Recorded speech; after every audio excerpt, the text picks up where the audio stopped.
Assalamualaikum warahmatullahi wabarakatuh. Masa kecil Nabi Muhammad dalam asuhan Halimatus Sa'diyah. Masyarakat Arab, utamanya keluarga-keluarga terpandang yang tinggal di kota Mekah, memiliki kebiasaan menyerahkan anak-anak mereka yang baru lahir kepada keluarga-keluarga yang tinggal di pedalaman atau kampung-kampung yang ada di sekitar kota Mekah. Adapun tujuannya adalah agar anak-anak itu tumbuh dengan sehat, tidak tercemar oleh udara kota Mekah yang buruk yang kadang-kadang suka diserang oleh wabah penyakit. Jika anak-anak tinggal di pedesaan, mereka akan menghirup udara segar dan bersih, bebas dari polusi dan terlindung dari wabah penyakit. Mereka akan diajari bahasa Arab asli, mempelajari adat kebiasaan dan budaya orang-orang Arab. Bayi-bayi itu akan disusui dan dirawat oleh keluarga-keluarga di kampung hingga mereka berusia 5 hingga 10 tahun. Setelah itu mereka akan dikembalikan kepada ayah dan ibunya.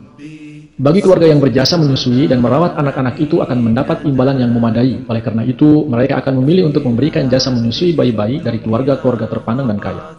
Ibu-ibu dari berbagai kabilah itu biasa datang ke kota Mekah untuk mendapatkan bayi yang dapat mereka susui. Di kalangan kabilah-kabilah pedalaman yang terkenal dalam menyusukan ini, diantaranya ialah Banu Sa'ad yang tinggal di sebuah kampung dekat kota Taif. Dari antara wanita-wanita Banu Sa'ad yang biasa memberi jasa menyusui adalah Halimah binti Abu Duhaib. Seperti wanita-wanita lainnya yang tidak berminat untuk menyusui Muhammad, Halimah juga awalnya enggan menyusui Muhammad karena beliau anak yatim dan dari keluarga miskin. Sudah barang tentu upah yang nanti didapatkan akan sedikit. Namun Halimah tidak mendapatkan bayi lain dari kalangan keluarga kaya, sehingga ia memutuskan untuk menerima Muhammad untuk disusuinya.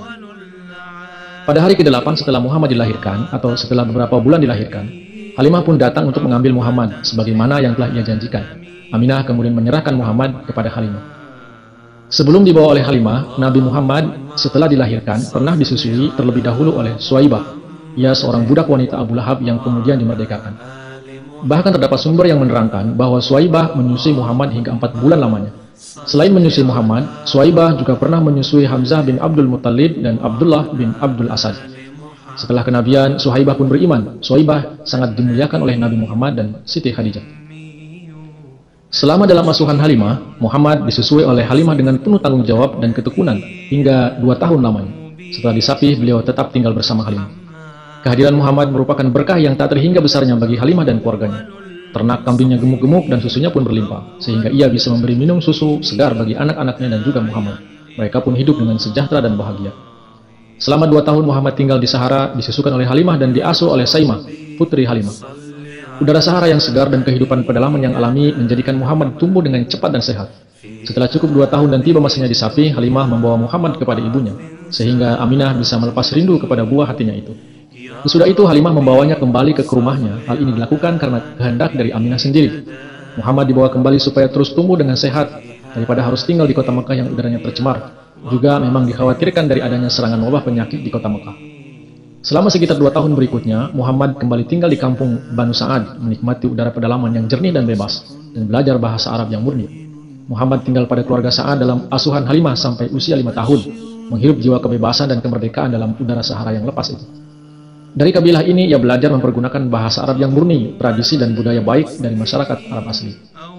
5 tahun masa yang ditempuhnya itu telah memberinya kenangan yang indah sekali dan kekal dalam ingatan Nabi Muhammad. Setelah Nabi Muhammad dewasa, kemudian menikah dan diangkat menjadi Nabi, beliau tidak pernah melupakan Halimah dan Banu Sa'ad atas jasa-jasa mereka mengasuh dan merawat beliau, Shallallahu Alaihi Wasallam. Nabi Muhammad senantiasa memuliakan dan menghormatinya. Bila Halimah datang mengunjungi Nabi Muhammad dan Khadijah, maka akan digelar alas duduk yang terbaik untuk Halimah. Dan saat pulang Halimah akan diberi hadiah-hadiah. Pernah suatu ketika, penduduk daerah itu mengalami suatu masa paceklik sesudah perkawinan Nabi Muhammad dan Khadijah. Saat Halimah kemudian mengunjunginya, sepulangnya ia dibekali dengan harta Khadijah, berupa unta yang dimuat air dan 40 ekor kambing. Kemudian peristiwa lain terjadi, jauh hari kemudian setelah peristiwa hijrah ke Madinah, saat terjadi peperangan dengan pihak Khawazin, Saimah, putri Halimah berada di bawah tawanan bersama-sama pihak Khawazin setelah Taif dikepung. Kemudian dibawa ke hadapan Nabi Muhammad. Beliau Shallallahu Alaihi Wasallam segera mengenalnya, sehingga Saimah pun dibebaskan dan dikembalikan dengan hormat kepada kabilahnya tanpa tembusan apapun. Demikianlah Nabi Muhammad melewati masa kecilnya bersama keluarga Halimah dari Banu Sa'ad. Terima kasih telah menyimak video ini hingga tuntas. Jangan lupa untuk terus dukung kami dengan like, share, komen, juga subscribe bagi yang belum. Wassalamualaikum warahmatullahi wabarakatuh.